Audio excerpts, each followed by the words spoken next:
ಭಾರತ್ ಮಾತಾ ಕಿ ಜೈ ಅನ್ನಲ್ಲ ಅವರು. ಕರೆಕ್ಟ್. ಒಂದೇ ಮಾತ್ರ ಘೋಷಣೆ ಕೂಗೋದಿಲ್ಲ. ಭಾರತ್ ಮಾತಾ ಕಿ ಜೈ ಒಂದೇ ಮಾತ್ರ ಮಹಾತ್ಮ ಗಾಂಧೀಜಿಯವರು ಸ್ವಾತಂತ್ರ್ಯ ಹೋರಾಟಗಾರರು ಹೇಳಿದಂಥ ಗೀತೆ, ಅದು ಮಂತ್ರಘೋಷ. ಅದನ್ನು ಕಾಂಗ್ರೆಸ್ ಸಭೆಗಳಲ್ಲಿ ಹೇಳೋದಿಲ್ಲ. ಸೋನಿಯಾ ಗಾಂಧಿಗೆ ಜೈ ಅಂತ ಹೇಳ್ತಾರೆ. ಮತ್ತು ಕಾಂಗ್ರೆಸ್ ಅವರು BJP ಅವರು ಕೋರ್ಟ್ಗೆ ಹೋಗಿ ಬಾಬರ್ನ ಮಸೀದಿ ಪರವಾಗಿ ನಿಂತ್ಕೊಂಡಂಥವ್ರು. ನಮ್ಮ ಹಿಂದೂಗಳು ಯಾವತ್ತೂ ನಾವು ಒಂದಾಗಿಲ್ಲ ಸರಿಯಾಗಿ. ಇಡಿಯಷ್ಟು ಬಂದಂಥ ಬ್ರಿಟಿಷರಿಗೆ ನಾವು ಅಡಿಯಾಳುಗಳಾದ್ವಿ, ಇಡಿಯಷ್ಟು ಬಂದಂಥ ಮೊಘಲರಿಗೆ ನಾವು ಅಡಿಯಾಳುಗಳಾದ್ವಿ. ನಮ್ಮಲ್ಲೇ ವೈಮನಸ್ಯ, ನಮ್ಮಲ್ಲೇ ದ್ವೇಷ. ಕಿತ್ತೂರು ರಾಣಿ ಚೆನ್ನಮ್ಮನ ಇಟ್ಕೊಟ್ಟವ್ರು ಯಾರು? ಸಂಗೊಳ್ಳಿ ರಾಣಿ ಇಟ್ಕೊಟ್ಟವ್ರು ಯಾರು? ಚಂದ್ರಶೇಖರ್ ಆಜಾದನ್ನು ಇಟ್ಕೊಟ್ಟವ್ರು ವೀರಭದ್ರ ತಿವಾರಿ. ಅಂದರೆ ಪ್ರತಿಯೊಂದು ಕಡೆ ಕೂಡ ದ್ರೋಹವನ್ನು ಮಾಡ್ತಕ್ಕಂಥವ್ರು ನಮ್ಮಲ್ಲೇ ಇದ್ದಾರೆ. ಮೇಲೆ ಹಿಂದೂ ಧರ್ಮೀಯನಾಗಿದ್ರು ಕೂಡ ಒಳಗಡೆ ಎಲ್ಲ ಕೂಡ ಅವ್ರಿಗೆ ಬಾಬರು, ಟಿಪ್ಪು ಇದೇ ಅವ್ರ ಒಳಗಡೆ ತುಂಬಿದೆ. ಕಷ್ಟಪಟ್ಟು ತಗೊಂಡಿರೋ ಚಿನ್ನನ ಕಡಿಮೆ ಬೆಲೆಗೆ ಮಾರೋಕ್ಕಾಗತ್ತಾ? ಒಳ್ಳೆ ಬೆಲೆ ಸಿಗೋ ಕಡೆ ಮಾರಬೇಕು. ಇಷ್ಟು ಕಡಿಮೆ ಚಿನ್ನಕ್ಕೆ ಅಧಿಕ ಬೆಲೆ ಕೊಡೋದು ಅಭಯ ಗೋಲ್ಡ್ ಬಯರ್ಸ್ ಮಾತ್ರ. ನಮಸ್ಕಾರ, ಸ್ಪೀಡ್ ಪ್ಲಸ್ ಕರ್ನಾಟಕದ ವಿಶೇಷ ಸಂದರ್ಶನಕ್ಕೆ ಸ್ವಾಗತ. ನಾನು ನಿಮ್ಮ ಕಿರಿಕೀರ್ತಿ. ರಾಜಕೀಯ ಇದು ಇನ್ನೊಂದು ಸ್ವಲ್ಪ ಹೊತ್ತಲ್ಲಿ, ಸ್ವಲ್ಪ ದಿನದಲ್ಲಿ ಅದರ ಬಿಸಿ ಇನ್ನು ಎಷ್ಟು ಕಾವೇ ಇರುತ್ತೆ ಅಂತಂದರೆ, ಇಡೀ ದೇಶ ಒಂದು ಲೋಕಸಭಾ ಎಲೆಕ್ಷನ್ಗೆ ರೆಡಿ ಆಗ್ತಾ ಇದೆ. ಇದರಲ್ಲಿ ಲೋಕಸಭಾ ಎಲೆಕ್ಷನ್ಗೆ ನಿಲ್ಲದೇ ಇದ್ದರೂ ಸಹಿತ ಕೆಲವು ಶಾಸಕರು ಬಹಳ ಮ್ಯಾಟ್ರ್ ಆಗ್ತಾರೆ. ಯಾಕಂದರೆ ಅವರಿದ್ದರೆ ಅದೊಂಥರ ಆನೆ ಬಲ ಇದ್ದ ಹಾಗೆ. ಹಾಗೆ ಬೆಂಗಳೂರಿನ ಹಲವು ಕ್ಷೇತ್ರಗಳಿದ್ದಾವೆ. ಆ ಹಲವು ಕ್ಷೇತ್ರಗಳಲ್ಲಿ ಒಂದು ಅತ್ಯಂತ ಪ್ರಭಾವಿ ಕ್ಷೇತ್ರ ಅಂತ ಕರೆಸ್ಕೊಳ್ಳೋದು ಯಲಹಂಕ. ಯಾಕಂದರೆ ಈ ನಾರ್ತ್ ಬ್ಯಾಂಗ್ಳೂರ್ ಏನಿದೆ ಅದು ಸಿಕ್ಕಾಪಟ್ಟೆ ಇಂಪ್ರೂವ್ ಆಗ್ತಾ ಇದೆ. ಅಲ್ಲೊಬ್ಬ ಪ್ರಭಾವಿ ರಾಜಕಾರಣಿ ಬಹಳ ವರ್ಷಗಳಿಂದ ತಮ್ಮ ಒಂದು ಅಚ್ಚುಕಟ್ಟಾದ ಆಡಳಿತದಿಂದ, ತಮ್ಮ ಒಂದು ಹಿಂದೂ ವರ್ಚಸ್ಸಿನಿಂದ, ಅವ್ರ ಕಾರ್ಯವೈಖರಿಯಿಂದ ಜನರಿಗೆ ಹತ್ತಿರ ಆಗಿದ್ದಾರೆ.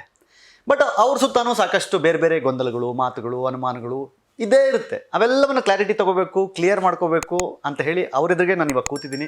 ಅವ್ರ ಹತ್ರ ಮಾತಾಡ್ತಾ ಹೋಗ್ತೀನಿ, ಸಾಕಷ್ಟು ವಿಷಯಗಳನ್ನು ಚರ್ಚೆ ಮಾಡ್ತೀನಿ. ನನ್ನ ಜೊತೆಗಿದ್ದಾರೆ ಯಲಹಂಕದ ಶಾಸಕರಾದ BJPಯ SR ವಿಶ್ವನಾಥ್ ಅವರು. ಸರ್, ಕಾರ್ಯಕ್ರಮಕ್ಕೆ ಸ್ವಾಗತ. ನಮಸ್ಕಾರ. ಏನು ಸರ್, ಗೌರ್ಮೆಂಟ್ ಫಾರ್ಮ್ ಮಾಡಿಬಿಡ್ತೀರಾ? ಎಲ್ಲಿ, ಈಗ ನಾವು ವಿರೋಧ ಪಕ್ಷದಲ್ಲಿ ಇದ್ದೀವಲ್ಲ. ಇದ್ದೀರಾ? ಆದರೆ ಏನೋ ಸೆನ್ಸ್ ಹೊಡಿತಾ ಇದೆ, ಏನೋ ಸದ್ಯದಲ್ಲಿ ಒಂದು 6 ತಿಂಗಳಲ್ಲಿ ಇವ್ರು ಬಂದ್ಬಿಡ್ತಾರೆ ಹೆಂಗೋ ಅಂತ. ಅಲ್ಲ, ರಾಜಕೀಯದಲ್ಲಿ ಏನು ಬೇಕಾದ್ರೂ ಆಗ್ಬೋದು. ಸದ್ಯದ ಪರಿಸ್ಥಿತಿಯಲ್ಲಿ ಆ ಥರದ ಪರಿಸ್ಥಿತಿಯನ್ನು ಉದ್ಭವ ಆಗಲಿಲ್ಲ. ಬಹುಶಃ ಲೋಕಸಭಾ ಚುನಾವಣೆ ಆದಮೇಲೆ ಆ ಫಲಿತಾಂಶದ ಆಧಾರದ ಮೇಲೆ ಕೆಲವು ವ್ಯತ್ಯಾಸಗಳಾಗ್ಬೋದು ಅಂಥೇಳಿ ಅವರಲ್ಲೇ ಊಹಾಪೋಹ ನಡೀತಾ ಇದೆ. ರಾಜಕೀಯದಲ್ಲಿ ಏನು ಬೇಕಾದರೂ ಆಗೋದಕ್ಕೆ ಸಾಕಷ್ಟು ಉದಾಹರಣೆಗಳನ್ನು ನಮ್ಮ ದೇಶದಲ್ಲಿ ನೋಡ್ತಾ ಇದ್ದೀವಿ. ಕಾದು ನೋಡೋಣ. ಸರ್, ಇವಾಗ ನಡೀತಾ ಇರೋದ್ರಿಂದ ಕೇಳ್ತಾ ಇದ್ದೀನಿ, ಕೆರೆಗೋಡು ಧ್ವಜ ಪ್ರಕರಣ. ಸೊ ನೋಡ್ತಾ ಇದೆ, ಸಿಕ್ಕಾಪಟ್ಟೆ ಸೌಂಡ್ ಮಾಡ್ತಾ ಇದೆ. ಒಂದು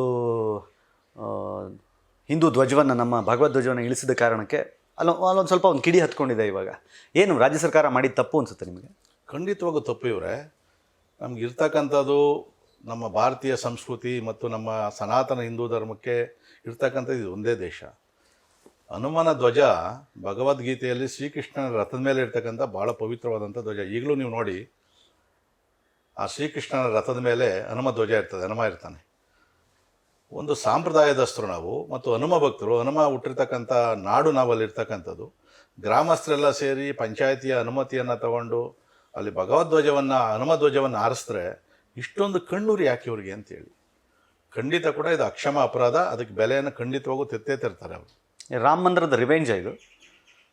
ಮೇಲೆ ಹಿಂದೂ ಧರ್ಮೀಯನಾಗಿದ್ರು ಕೂಡ ಒಳಗಡೆ ಎಲ್ಲ ಕೂಡ ಅವ್ರಿಗೆ ಬಾಬರು, ಟಿಪ್ಪು ಇದೇ ಅವ್ರ ಒಳಗಡೆ ತುಂಬಿದೆ. ಕಾರಣ ಬಹುಶಃ ಓಟಿನ ರಾಜಕಾರಣ ಇರ್ಬೋದು, ಮುಂದಿನ ಚುನಾವಣೆಗಳಲ್ಲಿ ಅಲ್ಪಸಂಖ್ಯಾತರವನ್ನು ಬೆಂಬಲಿಸಿ ಅಂತಿರ್ಬೋದು.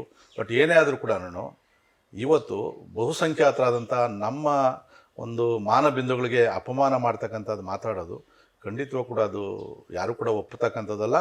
ಈಗಾಗಲೇ ಆ ಕಾಂಗ್ರೆಸ್ಸಿನ ಕಾರ್ಯಕರ್ತರು, ಯಾಕಂದರೆ ಈಗ ನಾನು ಈಗಾಗಲೇ ಲೋಕಸಭಾ ಚುನಾವಣೆಗೋಸ್ಕರ ಪ್ರಚಾರವನ್ನು ಪ್ರಾರಂಭ ಮಾಡಿದ್ದೀನಿ. ಯಾರೇ ಕೊಟ್ಟರು ನಮ್ಮವ್ರಿಗೆ ನೆಕ್ಸ್ಟು ಮೋದಿಯವರು ಪ್ರಧಾನಿ ಆಗಬೇಕು ಅಂತ. ಕಾಂಗ್ರೆಸ್ ಕಾರ್ಯಕರ್ತರು ಹೇಳೋದು, ಅಣ್ಣ ಯಾಕೆ ನಮ್ಮ ಸರ್ಕಾರ ಹಿಂಗಾಗ್ಬಿಡ್ತು, ನಾವೇನು ಅಂತ ಅಂದ್ಕೊಂಡ್ವಿ, ನಾವೇನು ಓಟ್ ಹಾಕಿಲ್ವಾ, ಬರೀ ಅಲ್ಪಸಂಖ್ಯಾತರ ಬಗ್ಗೆನೇ ಇವರು ಒಲವಿದೆಯಲ್ಲ ಅಂತಕ್ಕಂಥ ಬೇಜಾರು ಮತ್ತು ಅಸಮಾಧಾನವನ್ನು ನನ್ನ ಹತ್ರ ತೋಡ್ಕೊಂಡಿದ್ದಾರೆ. ಸೊ ಇದೆಲ್ಲ ಕೂಡ ಅವ್ರು ಏನು ಅಂದ್ಕೊಂಡಿದ್ದಾರೆ ಅದಕ್ಕೆ ವಿರುದ್ಧವಾಗಿ ಖಂಡಿತವಾಗಿ ಕೂಡ ಆಗ್ತದೆ. ಬಟ್ ಇದು ರಾಜಕಾರಣ ಅಂತೇಳಿ ಹೇಳೋದಲ್ಲ ಅದರದ್ದು.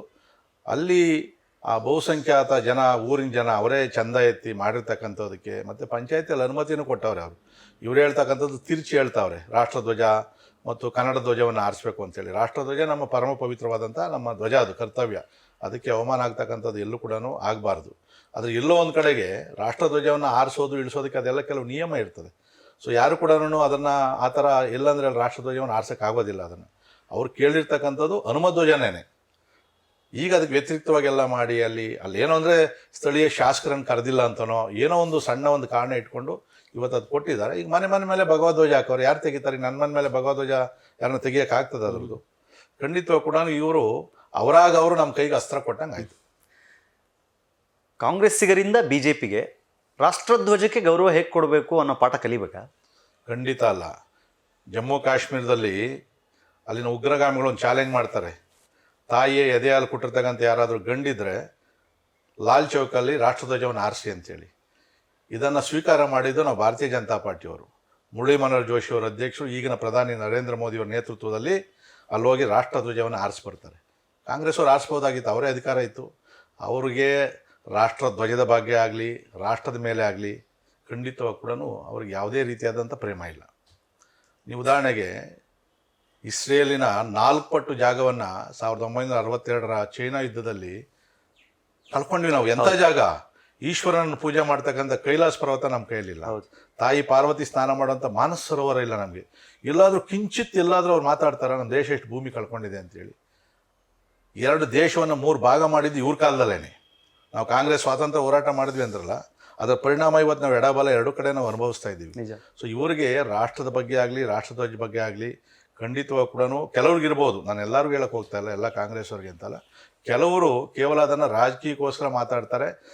ಭಾರತ್ ಮಾತಾ ಕಿ ಜೈ ಅನ್ನಲ್ಲ ಅವರು. ಕರೆಕ್ಟ್. ಒಂದೇ ಮಾತ್ರ ಘೋಷಣೆ ಕೂಗೋದಿಲ್ಲ. ಭಾರತ್ ಮಾತಾ ಕಿ ಜೈ ಒಂದೇ ಮಾತ್ರ ಮಹಾತ್ಮ ಗಾಂಧೀಜಿಯವರು ಸ್ವಾತಂತ್ರ್ಯ ಹೋರಾಟಗಾರರು ಹೇಳಿದಂಥ ಗೀತೆ, ಅದು ಮಂತ್ರಘೋಷ. ಅದನ್ನು ಕಾಂಗ್ರೆಸ್ ಸಭೆಗಳಲ್ಲಿ ಹೇಳೋದಿಲ್ಲ. ಸೋನಿಯಾ ಗಾಂಧಿಗೆ ಜೈ ಅಂತ ಹೇಳ್ತಾರೆ. ಇತ್ತೀಚೆಗೆ ಏನೋ ಸ್ವಲ್ಪ ಬದಲಾವಣೆ ಆಗಿ ಬಂದು ಕಾಣ್ತಾರೆ, ಅಲ್ಲಲ್ಲಿ ಇಲ್ಲೊಬ್ರು ಘೋಷಣೆ ಕೂಗ್ತಾ ಇದ್ದಾರೆ. ಖಂಡಿತವಾಗಿ ಕೂಡ ಅವ್ರ ಹತ್ರ ಏನು ಭಾಳಷ್ಟು ಜನದ ಹತ್ರ ದೇಶಭಕ್ತಿ ಮತ್ತು ರಾಷ್ಟ್ರಧ್ವಜ ರಾಷ್ಟ್ರಗೀತೆ ಇದಕ್ಕೆ ಗೌರವ ಅವರಿಂದ ನಾವೇನು ಕಲಿಯೋಂಥ ಅವಶ್ಯಕತೆ ಇಲ್ಲ. ನೀವು ಹೇಳಿದ್ರಿ ಕಾಂಗ್ರೆಸ್ನವರು ಅಲ್ಪಸಂಖ್ಯಾತರನ್ನು ಓಲೈಕೆ ಮಾಡ್ತಾರೆ ಅಂತ.